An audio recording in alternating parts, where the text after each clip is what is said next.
आवाज news network, उम्मीद की नई आवाज। उत्तम सर्विस, बेहतर क्वालिटी, कम प्राइस, यही है हमारी पहचान। नमस्कार, दिव्य प्रभात वेब न्यूज में आपका स्वागत है। जिस तरह से पल्लवपुरम थाना क्षेत्र में चैन लूट और घरों में लूट की घटनाएं लगातार बढ़ती जा रही हैं, उससे पल्लवपुरम क्षेत्रवासियों में एक रोष उत्पन्न होता जा रहा है और थाना प्रभारी पल्लवपुरम एक भी घटना का अब तक खुलासा नहीं कर पाए हैं। यह अत्यंत सोचनीय बात है कि लगातार एक और तो योगी सरकार को बदमाशों और गुंडे बदमाशों का डर सता रहा है, दूसरी ओर लगातार इस तरह की घटनाएं बढ़ती जा रही हैं। जानते हैं थाना क्षेत्र की जनता क्या कहती है इस बारे में और पीड़ित परिवार क्या कहता है। पल्लवपुरम मेरठ जनपद के पल्लवपुरम क्षेत्र में वारदातें, आपराधिक वारदातें बढ़ रही हैं और पल्लवपुरम फेज 2 के पी पॉकेट में बीती रात एक चेन लूट की घटना हुई है और जिस परिवार के साथ ये घटना हुई है उसी परिवार से संबंधित सुमित चौहान हमारे साथ हैं। इनके बड़े भाई सचिन चौहान के साथ ये वारदात हुई है, जो कि कल बीती रात, भाभी नाम पारुल अपनी पत्नी सचिन चौहान अपनी पत्नी पारुल चौहान के साथ रात करीब 8:45 बजे खाना खाने के बाद जब घूमने के लिए निकले थे और नालंदा विद्यापीठ से थोड़ा आगे उनके साथ यह घटना हुई है। तो जिस प्रकार से यह घटनाक्रम हुआ है उसके बारे में हम पूछते हैं सुमित चौहान से। सुमित चौहान, कैसे घटना हुई, कुछ पता है आपको? नहीं, मैंने देखी तो नहीं है, बस जो बताया है वो सुना है बस। हाँ बताएं, क्या? बस वहाँ पे घूम रहे थे भैया और भाभी और पीछे से बाइक पर आए दो, बस लेकर चले गए। हमारे साथ हम ब्रजेश्वर त्यागी जो यहाँ रहते हैं और बड़े जिम्मेदार व्यक्ति हैं, उनसे पूछते हैं। ब्रजेश्वर त्यागी जी, जो ये घटना हुई है जी, इसके बारे में बताएंगे कुछ? हाँ जी, ये मैं भी यही था, खाना खा रहा था। जैसे ही मुझे पता लगा तो तुरंत भाग करके बाहर आया। वो यहीं से खाना खाने के बाद में पति पत्नी दोनों घूमने के लिए निकलते हैं, तो वो रोज की तरह से घूमते हुए जा रहे थे। जैसे ही वो नालंदा विद्यापीठ से थोड़े आगे टी पॉइंट के पास पहुंचे तो पीछे से, यहीं से इधर से उनके पीछे पीछे मोटरसाइकिल पे गए 2 लड़के और उन्होंने जोर से, जैसे ही तो पत्नी ने तो, बहू ने तो कपड़ा ओढ़ रखा था इसलिए वो चैन नजर नहीं आई या वो तोड़ नहीं पाए। और सचिन जैसे जा रहा था तो उसने गोल गले की टी शर्ट पहनी हुई थी और एकदम से झटका मारा तो उसके गले में भी चोट का निशान हो गया है, छिल गया है। और तो तुरंत ही आवाज लगाई, यहाँ से भागे, पुलिस को फोन करा, उसके बाद पुलिस आई। लेकिन रात को पुलिस कोई नहीं आती है, तो राम भरोसे ही है। काफी वारदात बढ़ती जा रही है रोज। पल्लवपुरम फेज 2 जिसमें थाना भी है, यहाँ पर पुलिस स्टेशन भी है यहाँ का, और जिस तरीके से वारदातें हो रही हैं, बढ़ रही हैं, इसके पीछे खास वजह क्या हो सकती है? खास वजह तो यही है कि देखो, वारदात तो बढ़ ही रही है और इसके बाद थोड़ा पुलिस यदि गश्त करे और थोड़ी सी हो तो उससे ये वारदात नहीं होंगी, वारदात कम होंगी। सरकार काफी कैडी है और सख्ती से पालन भी कर रही है, लेकिन ये पुलिस थोड़ी सी गौर करे तो वारदात में काफी कमी आएगी। जैसे ही यहाँ ये बढ़ रहा है और ये क्राइम बढ़ते जा रहे हैं, पीछे भी लूट हुई थी, चोरी की वारदात भी हो गई हैं, तो इसलिए अब सब लोग ये सोच रहे थे कि भाई मिल करके थाने का घेराव करें। लेकिन कुछ मोजिज लोगों ने आकर के उनको समझाया कि भाई ऐसा कुछ नहीं है, थाने वाने में थोड़ा पुलिस से भी मिलेंगे, कहेंगे। सभासद भी थे, उन्होंने भी कहा कि भाई हम भी पुलिस से कहेंगे और थोड़ा सी गौर करेंगे, गश्त में आया करेंगे रात को। जी बाबूजी, आपका क्या नाम है? मेरा नाम घनश्याम है जी। घनश्याम जी, जो ये घटना हुई है सचिन चौहान के साथ, जो चैन लूट की घटना हुई है, सुना है मैंने भी। हाँ जी। तो इस तरीके की वारदातें अगर होंगी तो कैसे जो है आम आदमी सुरक्षित? नहीं, आपकी बात बिल्कुल सही है, लेकिन जो चीज है अगर के रास्ते में हो तो वो भी अलग चीज है। हाँ, जो चीज यही हुआ है। हाँ, ये नजदीकी इतना दुस्साहस, बदमाशों का साहस इतना बड़ा हुआ है कि वो यहीं से निकलकर घर से ही पीछे लग गए। बताओ, हाँ वही है जी। यही घर है, ये मकान है, यहीं से गए निकल के। तो बहुत बड़ा ये दुस्साहस की बात। बच्चे सोच रहे हैं क्या करा जाए, कुछ बच के तो नहीं है। नहीं, क्या आप लोग थाने पे जाएंगे इकट्ठा होकर के इस बात को? हाँ चले जाएंगे अगर आप चाहोगे नहीं, तो। थाने की ये बात है, लेकिन कुछ लोग जो हैं वो ये समझा रहे हैं कि भाई वो उससे कोई नहीं, थाने में मिल लेंगे। हम लोग सभासद ने भी कहा कि हम लोग थाने में जाके मिलेंगे और कहेंगे कि भाई गश्त का थोड़ा प्रबंध कराएंगे। बस अभी तक तो इतनी ही बात है, लेकिन लोग बात कह रहे हैं कि हम लोग थाने का घेराव करेंगे। काफी उत्तेजित थे लोग। धन्यवाद। पल्लवपुरम थाना क्षेत्र के अप्पू एनक्लेव में हूं, मकान नंबर 41 में, जो कि है मनीषा का घर है ये। और मैं आपको बता दूं, यहां आने का उद्देश्य, पल्लवपुरम थाना क्षेत्र में कुछ समय से आपराधिक वारदातों की बहुत तेजी से बढ़ोतरी हुई है। पल्लवपुरम थाना क्षेत्र एक शांत क्षेत्र माना जाता रहा था अब तक, और अब स्थिति यह है कि पिछले कुछ समय से इस थाना क्षेत्र में भी आपराधिक वारदातों की बहुत तेजी से बढ़ोतरी हुई है। अनेक घटनाएं, चाहे वो चैन स्नैचिंग की हो, चाहे वो लूट की हो, या घरों में चोरी की हो, बराबर बढ़ रही हैं।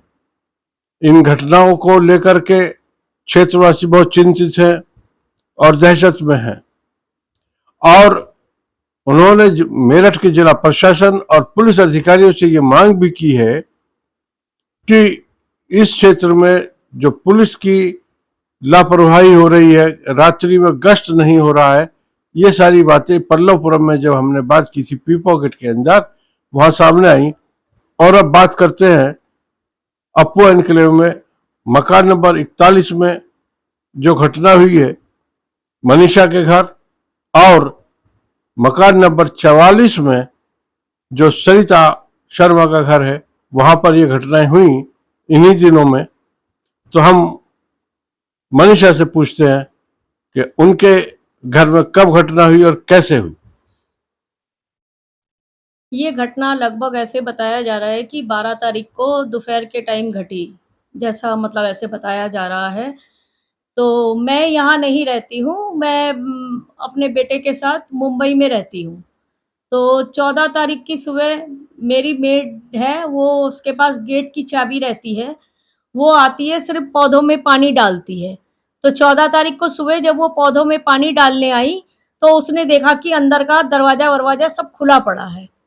तो उसने मुझे तुरंत ही फ़ोन करके बोला कि आंटी ऐसे अंदर के सारे दरवाजे खुले पड़े हैं। तो मैंने उसको बोला कि वापस चेक कर, तो उसने मुझे बोला कि आंटी मैं आपको वीडियो कॉल करके दिखाती हूँ। तो उसने मुझे वीडियो कॉल करके दिखाया, तो मैंने देखा कि वाक़ई में सब टूटा पड़ा था। तो मेरा मायका इधर मेरठ में ही है, मेरे भाई के पास मेरे घर की चाबी रहती है। तो भाई को मैंने फ़ोन करके बोला कि ऐसे-ऐसे मेरा घर खुला पड़ा है। तो भाई ने बोला कि नहीं, मैं सारा घर लॉक करके आया हूँ, ऐसा नहीं हो सकता। मैंने भाई को बोला मैंने वीडियो कॉल पे देखा है, मेरा घर टूटा पड़ा है, चोरी हो गई है शायद, तू जाके देख। तो भाई फिर जब आया भाग के, फिर उसने देखा तो वाक़ई में ही सब टूटा पड़ा था। फिर उसने वापस मुझे फ़ोन करके बोला कि दीदी सारी अलमारी तोड़ दी है, सारा दरवाज़ा तोड़ दिया है, सब कुछ लेके गए हैं, बिल्कुल सब ख़त्म कर दिया है, कुछ भी नहीं बचा है। चाहे आप कैश कहिए, चाहे सोना, चांदी, जो भी मेरी पैतृक संपत्ति थी, शादी की ज्वेलरीज़ थी, मेरे ससुराल की ज्वेलरी थी, मेरे बच्चों की अन्नप्राशन हुआ था, उनको जो भी गिफ्ट मिले थे, कुछ भी नहीं बचा है। मेरे घर में बिल्कुल सब ख़त्म कर दिया है। मैं खुद एक विधवा हूँ 10 साल से, मेरे पास खुद जीने का कोई सहारा नहीं है। यही ज्वेलरी के सहारे मैं रखी थी कि कभी बच्चे बड़े होंगे तो इनको ही बेचूँगी, बेच के इसी से अपने बच्चों की शादी वग़ैरह करूँगी। लेकिन आज मेरे पास कुछ नहीं बचा है, ना कोई रोज़गार, ना कुछ, मैं खुद हाउसवाइफ़ हूँ, मेरे पास कुछ नहीं बचा है। बस मैं यही चाहती हूँ कि जिन्होंने भी इस वारदात को अंजाम दिया है, वो लोग पकड़े जाएँ। बस यही मेरी विनती है, और मैं इससे ज़्यादा क्या बोलूँ? मेरे पास बोलने की हिम्मत भी नहीं है। शरीर बिल्कुल टूट गया है, ऐसा सोच ही नहीं सकते हम, क्योंकि हम इतने अच्छे कॉलोनी में रहते हैं, हम समझते हैं कि ये बहुत सेफ़ कॉलोनी थी, इसीलिए हम लोगों ने यहाँ घर लिया। लोग यहाँ पे 25-25 साल से ले रहे हैं, कह रहे कभी ऐसी वारदात नहीं हुई, दिन दहाड़े इतनी बड़ी वारदात हो गई, ये सोचने वाली बात है। बस मैं इससे ज्यादा कुछ नहीं कह सकती, मेरी कहने की हिम्मत नहीं है बिल्कुल भी। सरिता शर्मा जी, आप मकान नंबर 41 में 44 में आप रहती हैं, पास में ही ये घर है, मनीषा के घर के पास ही। तो आपके यहाँ जो वारदात हुई कैसे हुई और कब हुई, बताएंगे? 12 तारीख को ही हुई है और मेरी पड़ोसन के पास मेरी चाबी थी और उसने भी पानी देने के लिए पौधों में दरवाजा खोला तो उसने देखा अंदर के ताले टूटे हुए हैं और लाइट वाइट सब खुली हुई थी। फिर उसने मुझे फ़ोन करके बताया कि आपके घर में ऐसे ऐसा हो गया। फिर उन्होंने मुझे फ़ोन करा, वीडियो कॉल करके दिखाया।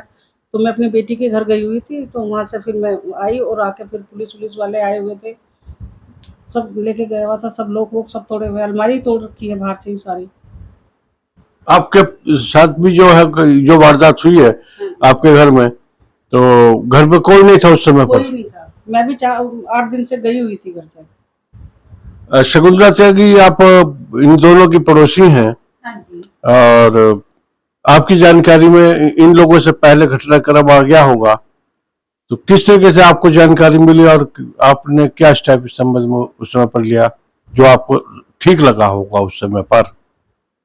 जी सर, ऐसा है, मेरा तो 40 नंबर घर है और जब मनीषा ने मुझे फ़ोन करके बताया, रोते हुए ये रोने लग गई और मैं तो बिल्कुल ये सोच भी नहीं सकती थी कि मेरे पड़ोस में रहते हुए चोरी हो गई है। तो मेरी तो कुछ समझ में ही नहीं आया, मेरे हस्बैंड क्यारी में पानी दे रहे थे, तो उन्होंने ही सब कुछ देखा। ये मेरी तो समझ ही नहीं आ रहा था कि ऐसे कैसे हो सकता है, क्योंकि मैं 2006 से रह रही हूँ यहाँ कॉलोनी में और कभी ऐसी कोई नहीं बात हुई। तो ये बहुत ही ज़्यादा शॉकिंग है, मैं भी कुछ भी नहीं बता सकती आपको इस बारे में। जो आपकी अप्पू एनक्लेव है और यहाँ जो आपकी रेजिडेंट वेलफेयर एसोसिएशन है, उसके अध्यक्ष हैं श्री सुमनेश सुमन जी, उसके अध्यक्ष हैं सुमनेश सुमन। और ये जैसा कि कॉलोनी वालों से बात हुई, पहले भी हुई है, और वो काफी कोऑपरेटिव है और आप लोगों की समस्याओं का निदान करते हैं समय समय पर। उनके सामने भी ये बात आई होगी, वो कितना इसमें इंटरेस्ट ले रहे हैं और कितना जो है वो आप लोगों को कोऑपरेट कर रहे हैं? जी सर, मेरे हस्बैंड भी सोसाइटी मेंबर हैं, तो उन्होंने सबसे पहले अध्यक्ष जी को ही बुलाया और सब कुछ दिखाया यहाँ पर। उनके वो पूरा साथ दे रहे थे, सब कुछ उन्होंने किया और रिपोर्ट वगैरह में हम हर समय से साथ हैं। पुलिस भी पूरा साथ दे रही है, कहीं कोई वो गुंजाइश नहीं है। पुलिस तब से ही सीसीटीवी कैमरे सारा कुछ कर रही है। बिल्कुल भी मैं ये नहीं कह सकती कि उन लोगों ने कुछ भी ढीला छोड़ा हुआ है। नहीं, आपका कहना है कि पुलिस तो ढीली है, लेकिन फिर इस तरीके की जो वारदातें और ऐसी कॉलोनी में होती हैं, तो इसका तो यह है कि कहीं हो सकता है कि रात्रि गश्त ना हुई हो या कहीं कोई ऐसी कमी रह गई, क्योंकि जब तक कोई चूक नहीं होती तब तक इस तरह के जो तत्व हैं, जो अराजक तत्व हैं, जो बदमाश है, गुंडा है, वो सक्रिय नहीं हो सकता। तो कहीं ना कहीं तो पुलिस की कमजोरी रही होगी। देखिए, गश्त जो है वो जैसे सिक्योरिटी गश्त भी होती है, रात को होती है, दिन में तो ये तो दिन की घटना है ना। जैसे मैं तो यहाँ पे थी नहीं, पर बताया जा रहा है उस दिन कुछ कलश यात्रा थी ना भाभी। हाँ। तो सब मतलब किसी को पता था, मतलब कॉलोनी का ही कोई ऐसी कि कलश यात्रा में सारी लेडीज वहां गई हुई थी। मैं तो थी नहीं कॉलोनी में, मुझे ये पता चल रहा है। अगर रात की चोरी होती तो हम सिक्योरिटी वाले को कहते कि वो गश्त पे था तो कैसे हो गया। तो दिन में तो कोई गश्त पे नहीं रहता है, तो उन लोगों इसका ने मतलब है कि दिन में ये दिन दहाड़े इस तरीके की घटनाओं का होना, ये तो और भी अधिक और भी खतरनाक है। और 3:30 बजे वो सीसीटीवी कैमरे में आया है मेरे कि वो यहाँ पर कूदा है। जी जी, तो दिन दहाड़े ही हुआ है। एक जना बाहर खड़ा रहा, वो उसको गाइड कर रहा है, क्योंकि तो बहुत दिन की बात हो गई ना, तो पुलिस ने इतनी चीजें निकाली हैं। एक बाहर खड़ा रहा, उसको वॉच करता रहा, दूसरा अंदर घुस गया। कल रात जो चैन लूट की घटना हुई है सचिन चौहान के साथ,